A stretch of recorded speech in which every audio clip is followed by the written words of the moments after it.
Good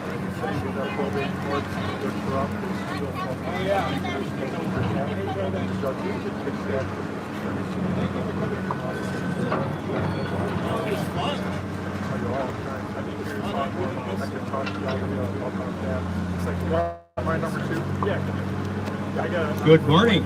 Good morning. And welcome to Cass and Peterborough and 3143 Cass Avenue. I just want to thank you all for coming. And I want to just introduce myself. I'm Roland Wong. I'm president of American Citizens for Justice, the organization that got its start with the Vincent Chin case in 1983. And it was actually at 3143, the Chinese Merchant Association building at the time, that had its inaugural meeting where ACJ got its name on the second floor. And we had an election of officers. And so I have fond memories of that building, as well as coming down here to Wali regularly, and Golden Dragon, where the Asian American Bar was founded, with Dennis Archer there as state bar president. And there are so many memories that are just rekindled by what's happened over the last few days. So I just wanted to thank the City Council and Councilwoman Gabriela Santiago Romero for the courage that she had for City Council to take up the issue of historical preservation and saving those iconic landmarks in our community that deserve to be kept. And it's a shame, I grieve for the fact that we weren't successful, but I think that it is something that we can look at in terms of, well, is there a win-win situation that can arise from the ashes, so to speak, to the extent that we have an opportunity, I think, with several of us here who have some vision about this community, to talk about what this community should add to this property, to acknowledge the history of Chinatown, and to have something that serves the community as it stands. The neighboring retailers, the neighboring shops deserve to have a community center that serves as a center for this neighborhood. And so you're going to be hearing a lot about that, and I look forward to hearing about what the plans are going to be with respect to what we do with 3143. I think that we as a community should call on Chris Illich and the Illich properties and Olympia Development to actually have a conversation with the community so that there can be a meaningful development for this property rather than just more parking for district utility. So I hope that that can come to pass, and with that, I pass it on to Carolyn Chin Watson and James Lee. Thank you, Roland. Good morning, everyone. As he said, my name is Carolyn Chin, and I'm here today just to talk about the impact and the historic nature of Chinatown. I think a lot of people don't know that Detroit had a Chinatown. So many people are surprised when we tell them about the history. And so my family, the Lim family, also James' family was also the Lim family. We owned Shanghai Cafe, and that was in 3143 Cass. And that restaurant for two immigrant grandparents who eventually had my mother and my aunt and my uncle, they lived off of that restaurant. They couldn't get jobs anywhere else. Remember, it was in my grandfather came here in the 30s, and think about just the race relations at the time. So getting a job was difficult, so they did what they knew, which was cook. They cooked. So actually it was James's family that sold the restaurant to my family. But long story short is that they were able to live and grow a family, and I'm here for that reason. And so many, that's just one of the many family stories that come from Detroit's Chinatown. And it's really sad to see that that history is fleeing, but at the same time, it's a really pivotal moment for, I think, us and for Olympia and Illich to make this a space that is historic, that honors our history, that kind of brings together all of the community of Detroit and really reinvigorates this space. So hopefully we can do that together. Thank you. Hi, I'm James Lee. I'm here. I grew up with my family in the restaurant from the 1940s to the 1960s. Excuse me. My name is James Lee. I'm here to represent my family, which owned Shanghai Cafe from 1940 to 1960s. I'm here on behalf of my grandfather, whom I didn't know, my father, who could not be here, and my kids, whom I'd shown this space to prior to the demolition. But primarily I'm here, and this is a picture of my grandparents. I'm primarily here for my grandmother, who raised me. She has a story to tell of, it wasn't just the restaurant that was important. It was the activity actually on the second floor that was, I think, more important. And that was the Chinese Merchant Associations, which included the Lim Association, which in 1948, after my grandfather passed away, my grandmother, who did not speak English, came into ownership of the restaurant. But the restaurant was disputed by the brother-in-laws, her brother-in-laws, and subsequently the Chinese Association ruled in favor of my grandmother having ownership of the restaurant. So with two young children, that organization changed the trajectory of their lives as well as my lives and my children's lives. And that's just one story of many stories. I'm assuming, because a historical review has not taken place. I believe that's the first thing we need to do, is to find the truth and find out what exactly happened. I suspect many life-altering events happen on the second floor, where these merchant associations and family associations arbitrated disputes, signed loans, helped the community out as new immigrants to this country. As far as sentiment towards the overall, there's no disputing the progress that's been made in this area, but there's a cost to that progress. You compare Detroit to other cities like Chicago that have a respect for their history. It's obvious when you walk through the city. And I think one of the underlying problems in this Metro Detroit area is the fact that we don't have a connection to the past. We don't have a agreement, understanding with each other about our past, our shared past. And consequently, we are white to misinformation and misunderstanding. So whatever comes of this moment, I hope, my family hopes that we can try to connect to the past and try to move forward. Immigrant communities, we face many triumphs and successes, but today is a setback. And we hope this is the start of a future reconciliation and progress towards recognition towards not just the Chinese community, but all ethnic communities here in the Metro Detroit area. Thank you. Thank you, James. I just want to acknowledge so many supporters of this effort. In addition to American Citizens for Justice, we have people here from Rising Voices, from the Association of Chinese Americans, and from the Immigration Task Force, and Central United Methodist, and 20 Asian American artists. And so I just want to show that we have a representation of people in the city and the neighborhood. So now I want to turn it over to Jasmine. Thank you. Good morning, everyone. My name is Jasmine Rivera, and I am the co-executive director of Rising Voices, which is an organization that develops leadership of Asian American women, youth, non-binary persons, and families in the state of Michigan. I just wanted to say a few words today because we are standing on essentially what is our ancestral ground. As Roland mentioned earlier, this was the birthplace of the American Citizens for Justice, which was the key organization in the Asian American movement in the nation. So this has national implications. This is a ground that is historic because it actually was key to a movement that centered around Vincent Chin, but then spread nationwide.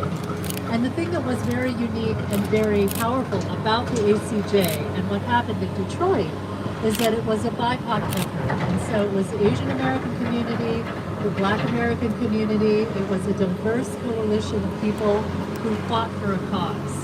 And so what we're standing on right now is the remnants of that past, but it also signals our future. Asian Americans in Michigan are the fastest growing ethnic population here. And Asian Americans are also the margin of victory when it comes to the vote in many major elections. And so what Rising Voices does is organizes those groups, but we have to do so with the knowledge that we work with everyone else. And so we look at the ACJ and what happened here in Chinatown as a model, and we're not the only ones. This is a national model for the way that we move forward and working together and building power in our communities, which is why it is so important to honor this space. So a lot of people talk about the narrative of Detroit as Detroit being empty, a lot of people having left. That is true. The push and pull between the suburbs and the city is a very fraught history. But people are coming back. People are investing. Asian Americans, the sons and daughters and grandchildren of the people who settled here first are coming back. They have been here. They are part of the community. And we cannot be erased. You cannot burn down, you cannot demolish our buildings and take away the facades of our communities, because we are here and we deserve to be recognized and celebrated. So if we want a city for the future that is true, that is authentic to our roots, that is welcoming to all, then we need to make sure the communities like Detroit's Chinatown have a future that can welcome everyone and also honor that past of collective power. So I will end it here and I'll pass it on. Thank you, Jasmine. Next, let's hear from Richard Mui from the Association of Chinese Americans. Hi, thank you everyone for coming out today. So my name is Richard Mui. I'm a board member of the Association of Chinese Americans, along with Roland and Gray and a few others. I'm a history teacher by trade, and so I think part of this whole what's going on here is it's important to remember that Detroit Chinatown history is part of Detroit history, right? And I think you have to have that context for it. So this is actually the second Chinatown. So there was the first Chinatown was essentially destroyed in the 1950s to make way for the Lodge Freeway. And so this was the second Detroit Chinatown. And as Carolyn and James had mentioned earlier, you know, it's more than just a Chinatown. It's an entry point for a lot of immigrants that don't speak English, that have a limited number of skills. And so An Myung, kind of help people, and people such as my father. So they help them find a job. They help them find a place to live, help them get a car. And so it is more than just a building. It is really a place. And so even though people started moving out to the suburbs, it still was a gathering place throughout the 70s for the Chinese here in Detroit. So they came here to shop. I remember coming down for a few festivals. They even had the Miss Chinatown for a number of years. And so it is a place more than a building. And for ACA's part, we've been part of that. And so we used to operate a drop-in center down just around the corner, actually, a health clinic, drop-in center. And so we've been part of that community. And we're still here. We're actually have our offices now over on Woodward. And so I think that's important to keep in mind as we move forward as to what goes in the space. It really is, it's easy to demolish a building, but I think it's much harder to build up those stories. And it's important that we remember those stories, because the history of Detroit Chinatown really is the history of Detroit. So I certainly hope that the city, the mayor, the Olympia Development keep that in mind, as they plan for what goes in this space next. Thank you. Thank you, Richard. Next, I'd like to hear from Senator Stephanie Chang. Well, good morning. It's an honor to be here, although I want to recognize that so many of us were really devastated by the demolition that happened on Saturday and is still occurring. I want to first thank ACJ and ACA and Rising Voices for putting this together, and also just recognize that the strength of our Asian American community here in Michigan. Detroit's Chinatown history is rich, And I also want to point out that it's intertwined with Black history in the city of Detroit. Is also intertwined with just the history of the city as a whole. You just heard from Richard Mui about how the original Detroit Chinatown was basically taken down for the Lodge Freeway, and we all know that, of course, Black Bottom was also raised to build a freeway. So we've got a lot of shared history that we've got to talk about and that we've got to learn about from one another.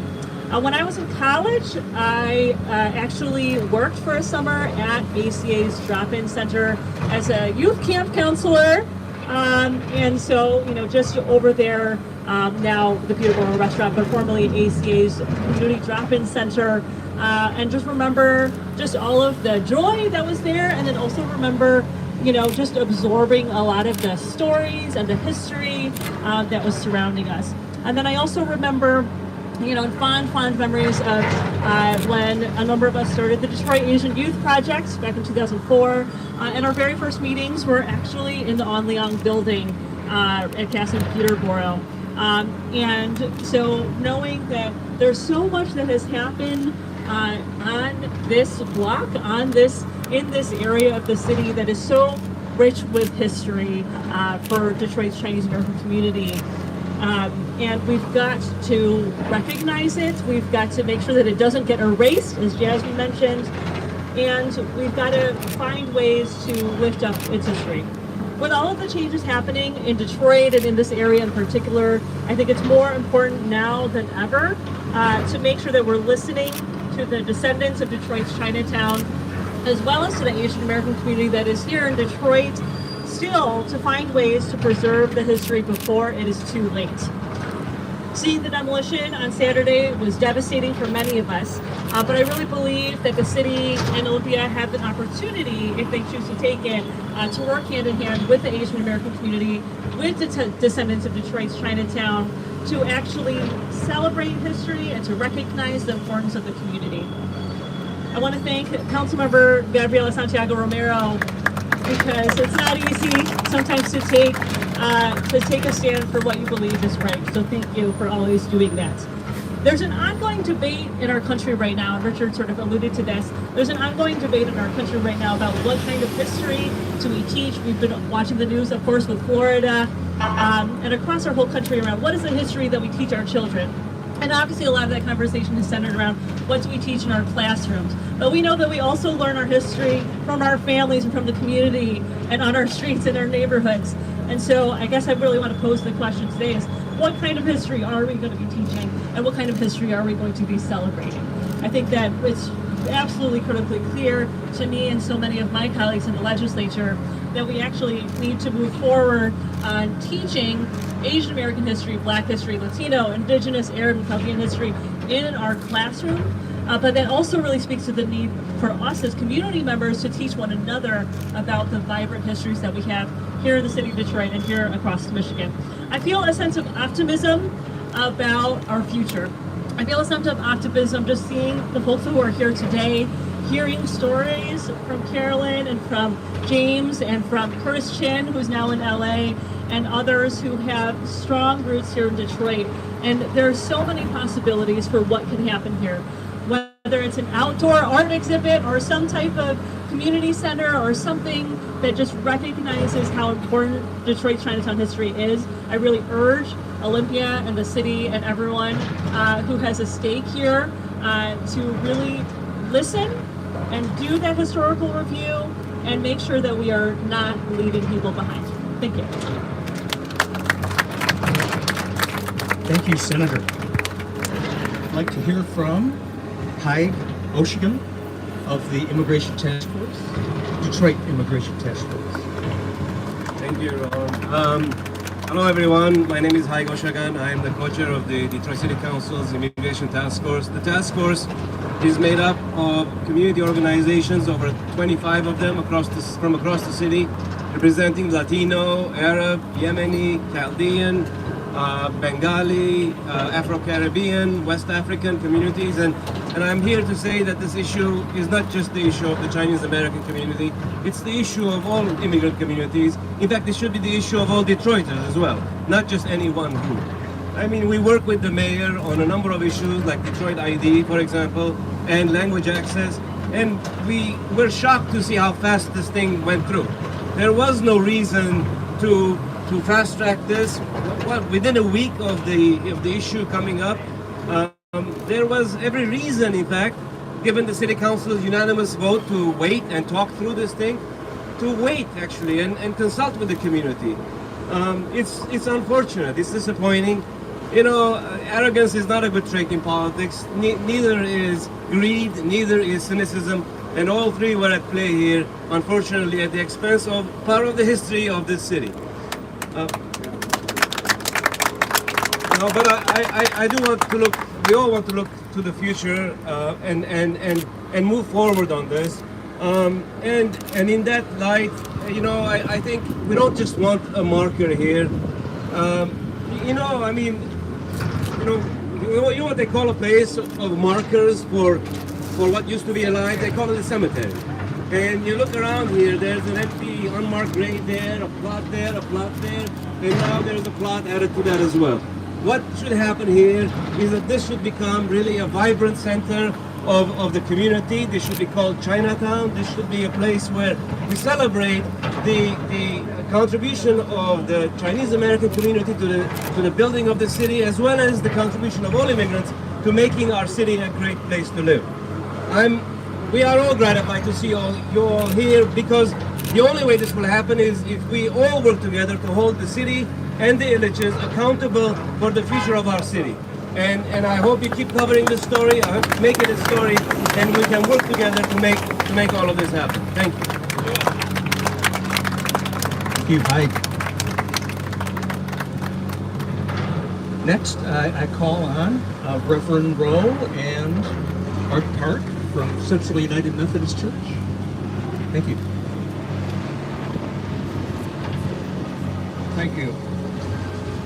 We Asians feel like we are unwanted. We have difficulty forgetting that our government in 1882 passed the Chinese Exclusion Act that excluded Chinese from immigrating to this country. We remember that law or similar acts against Chinese and other Asians in one form or another that lasted 83 years. Ironically, the building we are honoring and mourning today, that building that became the Chinese Merchants Association building, was built in 1883, just 1 year after that Chinese Exclusion Act became law. So that when we experience marginalization, we take note and sometimes get angry.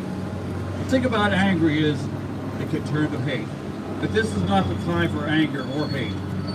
There is a darkness around us, perhaps many types of darkness. The one I'm speaking of is the darkness caused by the lack of communication. It is essentially the darkness of ignorance. Reverend King told us that we need love to drive out the darkness of hate and the darkness of ignorance. That applies to the darkness caused by the lack of communication. My name is Arthur Chung J. Park. I'm chair of the Committee of Decent Justice in Central United Methodist Church. Central has a long history of supporting Asian communities, particularly the Chinese community, where we had a Chinese church embedded in our congregation for many decades in the first half of the century, of the last century. We also worked with Chinese Americans after the release from concentration camps and with the Hmong after the Vietnamese War. The funeral for Vincent Chin was held in our sanctuary because the Chin family were members of our Chinese church. So we Centralites are here today to both honor the memory and to join the mourning for one of the last vestiges of the Chinese presence in the city of Detroit. The destruction of an old building brings with it a sadness, even anger. Just like the passing of a friend, we mourn the life and memories it once gave us. We mourn the loss of the possibilities of creating more memories with those we love and future generations.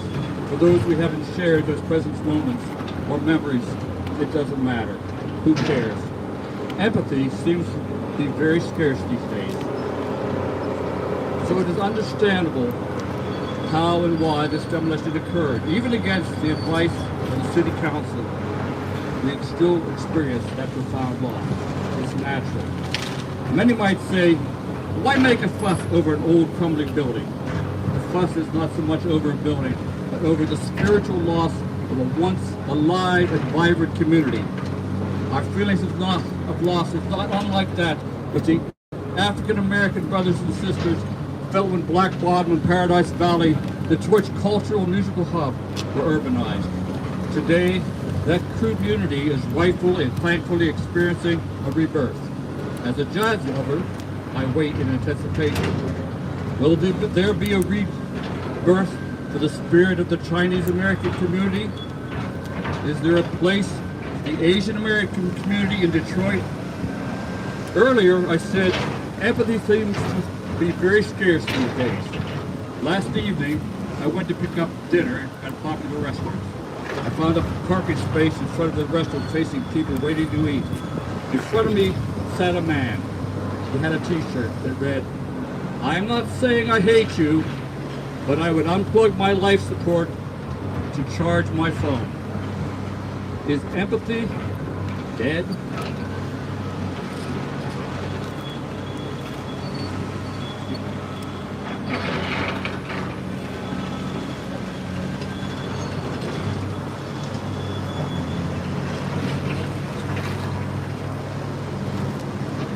Sorry.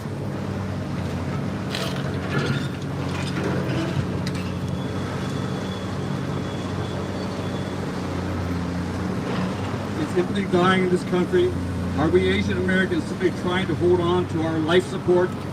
We think Detroit is better than that. We don't think Detroit would unplug our life support just to change our vote. Please include us in the discussion about the future of this property so that our Asian American community can move forward with a sense of pride and increased cooperation and understanding. We need to improve the empathy component of this world. We all share. I'm reminded of Harriet Tubman. Well, why would I be reminded of Harriet Tubman? Because Harriet Tubman was more than just the symbol for the Underground Railroad. She was a symbol for the equality of humanity.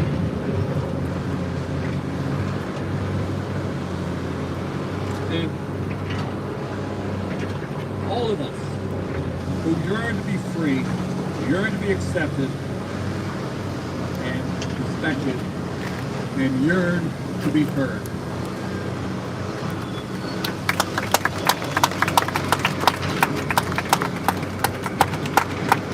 My name is Ed Rowe. I am the pastor emeritus at Central United Methodist Church, and this is Reverend Paul Perez, who is the current pastor of Central United Methodist Church. And I'm here to simply say that wherever the Asian community decides to take this conversation, I am appalled by the fact that we don't know how to listen. That the appeal of the community, not just the Asian American community, not just the Chinese community, but communities that have been made invisible that are not being heard. And how fast we are to destroy, how fast we are to tear things down. This is an opportunity, I pray, to figure out how to build things up, how to understand that this is Detroit history that we're tearing down, not just Asian American history. And a building that has been here since 1883. We couldn't wait 2 or 3 months to have that conversation with this symbol in front of us. What is the matter with our hearing? Let those who have ears to hear, hear. Let's hope that we can get some ears cleaned out. That the city council isn't enough, that the church isn't enough. We housed the Chinese community for years, and we will be here with the Asian American community for as long as it takes. You can count on us to not only be there for the Asian American community, but to be there for justice. Thank you very much for the opportunity. Thank you, Reverend Rowe. I am Reverend Paul Perez, lead minister at Central United Methodist Church. First, I want to honor the anger and grief of the Chinese and Asian American community. also honor your courage and strength and persistence and tenacity. As Reverend Rowe said, Central United Methodist Church housed a Chinese-speaking congregation for many years in the early 20th century, a place that both preserved and celebrated Chinese language and culture. Central United Methodist Church has stood at the corner of Woodward and Adams since the late 1800s. We're the old kids on the block, like your community. The city of Detroit is changing. There's massive redevelopment ahead for us here on the corridor and in downtown. Part of our faith tradition is a commitment to being good neighbors. Our commitment is to be good neighbors with all of our neighbors, communities, with the city, with Olympia, and other developers. Our commitment is to be in direct communication, to be honest, to share where we stand and how we feel. My hope is that as we move through this process in the city of Detroit, all of us might be good neighbors, that there might be respect, that there might be communication, that there might be honor for the history and the heritage of communities that exist in this city. And there might be a common dream, a shared vision, not for just an entertainment district, but truly a community and a neighborhood where people, all Detroiters, can live and work and play together. May we be a place of good neighbors. Thank you, Reverend Perez and Reverend Rowe. This just brings back so many memories because I was an altar boy in the 1960s with the Chinese Community Church and Central United Methodist Church. So thank you very much. Next, I'd like to recognize Roy Friege. You're up next. Thank you, Roland. Thank you to everybody for inviting the Cultural Exchange Network to join you. As Roland said, I am Roy Frage, and I am Roy Frage, and I am the Director of Community Engagement for the Cultural Exchange Network. I want to say that we at the Cultural Exchange Network believe that there is a inherent beauty and just a richness in every culture in Southeast Michigan, and that's what makes our pluralistic society so wonderful. We believe that historical sites, such as the one that was just torn down, should be recognized and preserved as a way of honoring our diverse communities and their histories. So why not have a conversation between interested parties on how best to proceed with Detroit's historic Chinatown? So personally, when I go to places like Seattle, Chicago, New York, I look forward to visiting their Chinatowns. It's an added value for me, and I'm sure for many of you. So smart minds coming together may end up in a win-win for everybody, and who knows, maybe it will encourage tourism in the city of Detroit. What I do know from my experience is that partnership and communication can lead to great things if given a chance. Thank you again. Thank you, Roy. Next, I'd like to hear from Anthony Lee of 20 Asian American Artists. Let's hear from his vision.